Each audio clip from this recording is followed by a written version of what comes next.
È partito dal recupero di un documentario film di Olmi, la serata che la Confregionato Marca Trevigiana e il Confregionato del Veneto hanno organizzato insieme al premio Mazzotti a San Polo di Piave, per raccontare che cos'era l'artigianato nel 1986, che cos'è oggi. Chiamati all'appello a discutere di questo Amerigo Restucci, Ulderico Bernardi, il presidente di Confregionato Marca Trevigiana Vendemiano Sartor, coordinati magistralmente dal giornalista Salvatore Giannella. Una serata in cui hanno preso parte quasi 200 persone e si è parlato di artigianato, si è parlato di cultura, si è parlato di passato e di futuro. Presenti in sala anche alcuni degli artigiani che erano stati intervistati dal maestro nel lontano 1986 e anche le forze politiche che allora governavano la regione Veneto. Un bel ricordo e anche un impegno per il futuro. Siamo con Salvatore Giannella, scrittore e giornalista, moderatore di questo evento che ha visto una grande partecipazione di pubblico a ricordo di Olmi. Che idea si è fatto lei di questa serata? Ma è una serata che ha guardato indietro nella storia dell'artigianato veneto, che ha questa straordinaria tradizione, ma che ha avuto anche la forza di guardare davanti.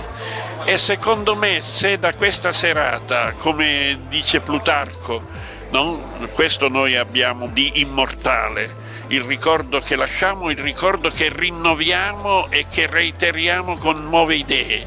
Ecco, se noi da questa serata ne usciamo fuori con qualche nuova idea, per esempio adottare, come fanno in Giappone, i grandi artigiani artisti che a 70 anni diventano monumenti viventi e ricevono delle agevolazioni purché insegnino e tramandino ai giovani che possono aggiungere alla loro pazienza, alla loro manualità, le capacità delle nuove tecnologie. Ecco, questa è una strada che potrebbe aiutare il Veneto a tornare grande nel mondo delle mani sapienti.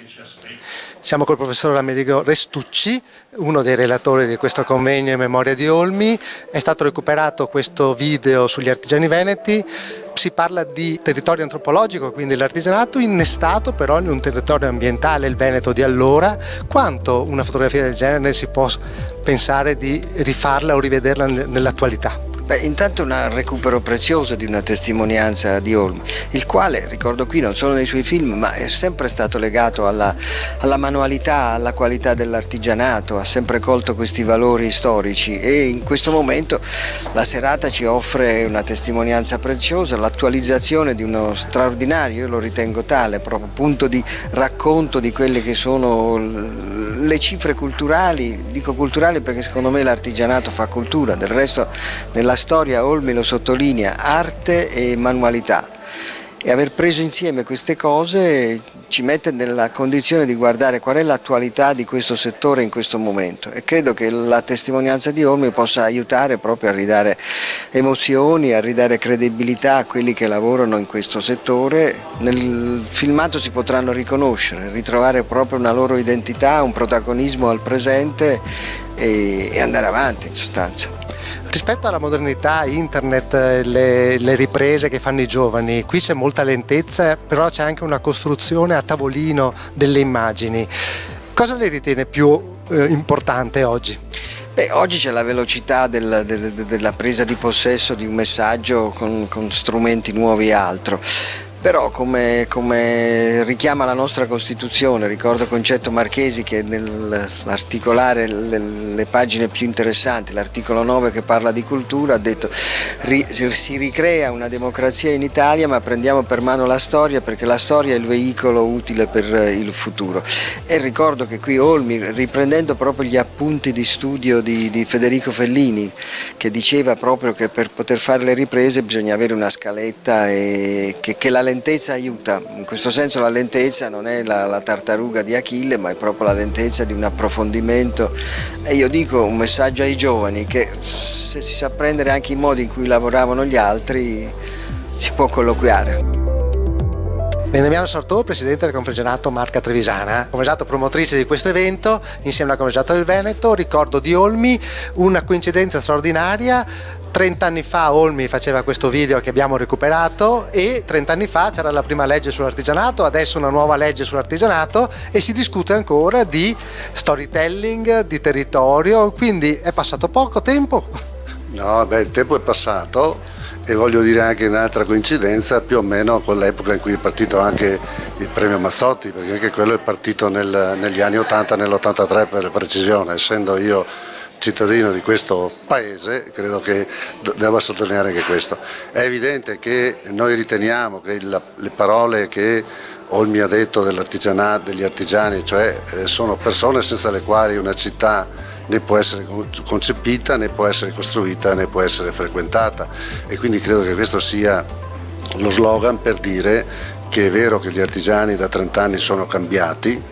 E faccio una battuta: se voi guardate il film oggi, quel tipo di artigiani là magari l'avrebbero messo tutto in prigione, perché le condizioni ambientali e di sicurezza erano un po' precarie, però quella storia ci dice che anche oggi in maniera diversa l'artigianato e gli artigiani di quei settori e di altri settori sono i protagonisti delle nostre città, del nostro vivere, e di questi abbiamo sempre bisogno. Siamo onorati e lieti di cogliere l'occasione anche di ricordare Ermanno Olmi, che è stato, mettiamolo così, ante litteram un nostro sponsor, e quindi da questo partiamo dalla nuova legge sull'artigianato, partiamo perché anche attraverso queste cose, la valorizzazione di questi lavori, ci siano dei giovani che seguono le orme di questi artigiani e così creiamo un futuro e una qualità della vita sicuramente migliore all'interno dei nostri paesi e delle nostre città.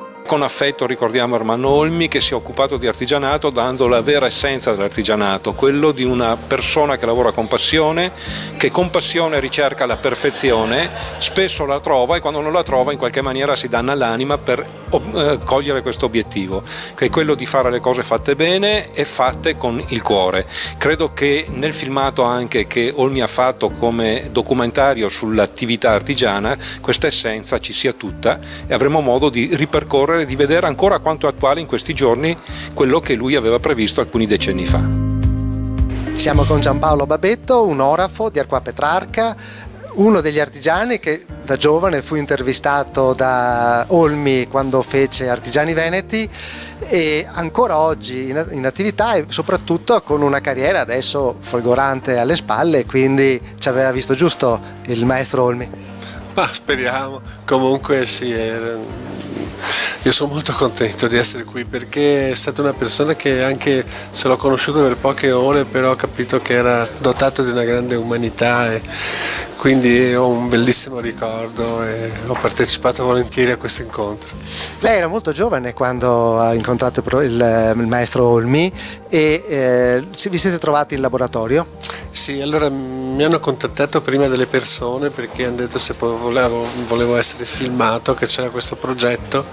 Io non sapevo che fosse Olmi il regista di questa cosa, e quindi quando è arrivato sono rimasto anche molto sorpreso. Alla fine mi hanno detto che era Ermanno Olmi, e penso che lui non volesse che si sapesse che appunto che era lui il regista, per rendere la cosa più spontanea, secondo me, cioè rendere le riprese più spontanee, più efficaci. Comunque le ha portato forse proprio di fortuna, abbiamo letto sulla sua biografia che lei è importante all'estero, ha esposto in tutto il mondo. Sì, certamente, spero proprio di sì, me l'avrà portata sicuramente.